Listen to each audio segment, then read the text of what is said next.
Hi, I'm Jay, and I'm building a giant Star Wars ATST walker all out of steel right here under the house, and all based on this tiny toy.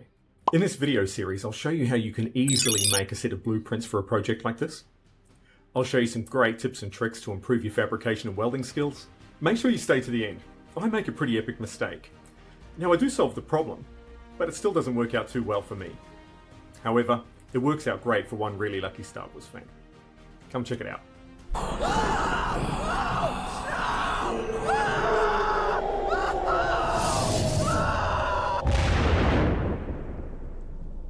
Using your mobile phone, take pics of each individual piece, making sure to capture all of the detail on each side of each piece.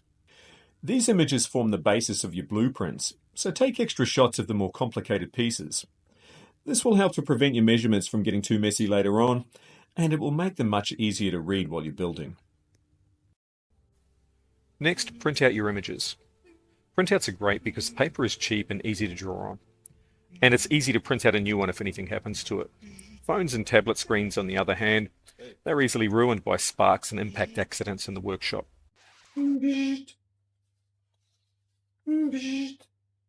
Hey, what did you expect? It's pretty low budget around here.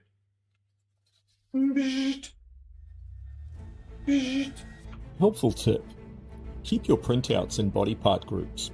Label them with names and/or part numbers if you need to, so that you don't get lost. Next, with the vernier caliper in hand, I very carefully measure each individual tiny little piece. Now I need to bear in mind the size of the final statue that I'm building.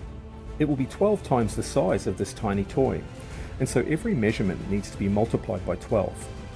Helpful tip. Wearing a pair of magnifying reading glasses can really help me to make sure I catch every tiny little detail. Once I've calculated the measurement, I record it on the image so that it comes out essentially like a technical drawing or a blueprint. Remember, measure it twice, cut it once. Let's get to work.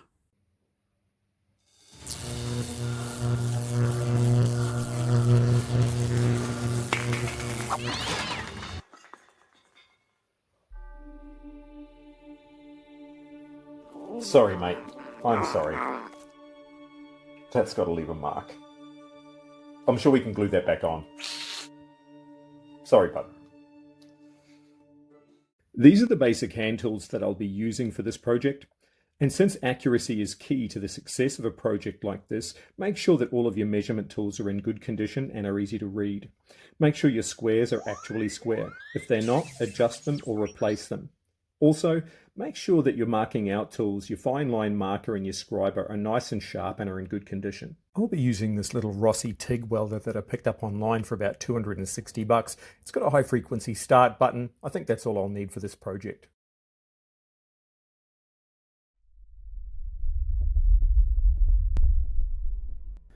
Measuring and marking out accurately really is the secret to success with a project like this. Take your time here to make sure that your measurements are precise.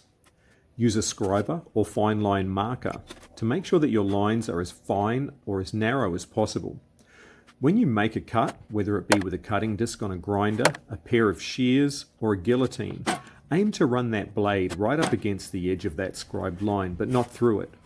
Once you've made your cuts, if you have any waste that still needs to be removed, you can always use a file or sanding disc to remove that little extra. That little bit of extra work that you put in here will make your fit up much tighter and more accurate.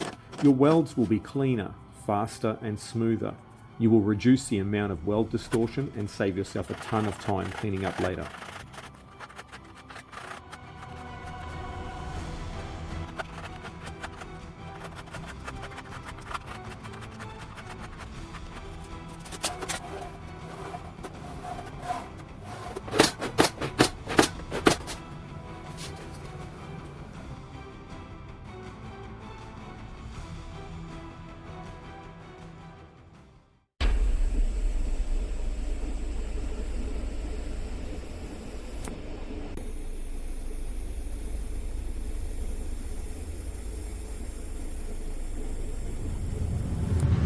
I'm running this welder at about 25 amps, and these buttery smooth fuse welds will happen for you when your fit up is tight and smooth, when your torch hand is well supported, and your travel speed is smooth. Don't weave. Unnecessary weaving will cause extra corrugations in your weld that you'll just have to sand out later. I've quickly knocked up this temporary frame that I'll use to clamp all of these parts to. This will allow me to adjust the position of these parts until I finalise where I want everything to be. Then I'll build the final frame that will support our giant walker and attach everything permanently. Next, with these parts cut out, I can connect them to the temporary frame. And since this is as far as I can go with these parts until I build the main frame, it's on to the next ones. This part is much more complicated with layers of tiny parts, so I need to be careful to get this right. Right, it's time to get creative. That little bender that I've got in the background there is just too small to do the job. So I've clamped a piece of flat bar and an old piece of pallet timber to the bench, and I'll use that as my bender. Creative problem solving is one of the things that I like most about a project like this. That little plate that I'm clamping onto the bench there, that's my sacrificial earth plate. Because my workbench is actually a crusty old trolley with a bit of plywood screwed to the side of it, the old plywood's not very conductive. So I put that little plate on there so that I don't have to clamp an earth lead to everything that I weld or tack together. You don't need all the best tools to make a project like this work. You've just got to think outside the box and look for other ways to solve your problems. When it comes to bending and rolling on thin sheet steel like this, you can use almost anything. Oftentimes, instead of using the rollers, I'll just bend my little piece of steel over a bottle or a container or some other thing that I've got floating around that's about the right diameter for the piece that I need. Something else that I've found to be a massive time saver is, well, for example, take that piece that you can see on the screen right now. There are 8 of those shapes that I need to produce, and measuring and marking them out is quite time consuming. So what I do is I carefully measure and mark out one piece, cut it out, make sure it's exactly right, and then I just use that piece as a template. I clamp it to a blank piece of steel, mark around it, and cut it straight out. Saves me a bunch of time.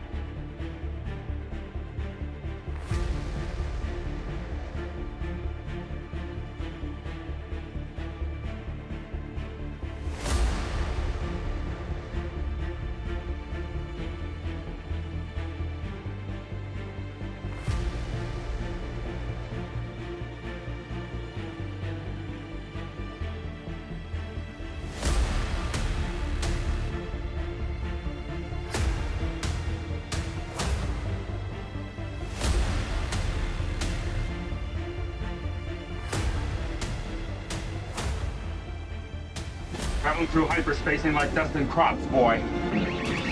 What's that flashing? We're losing a deflector shield. Go strap yourselves in. I'm gonna make a jump to light speed.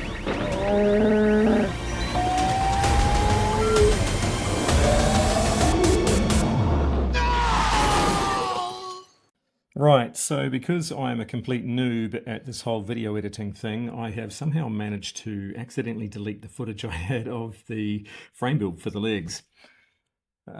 Although that's not the biggest mistake that I've made.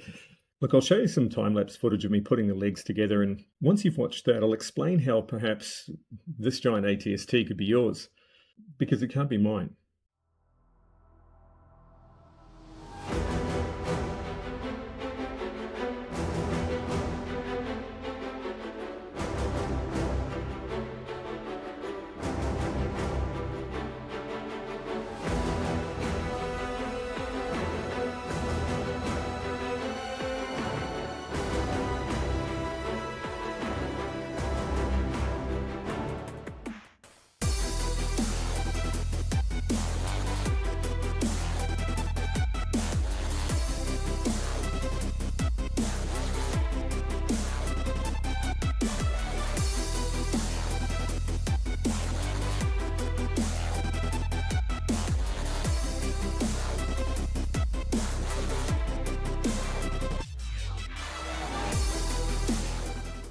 Okay, so what's this epic mistake?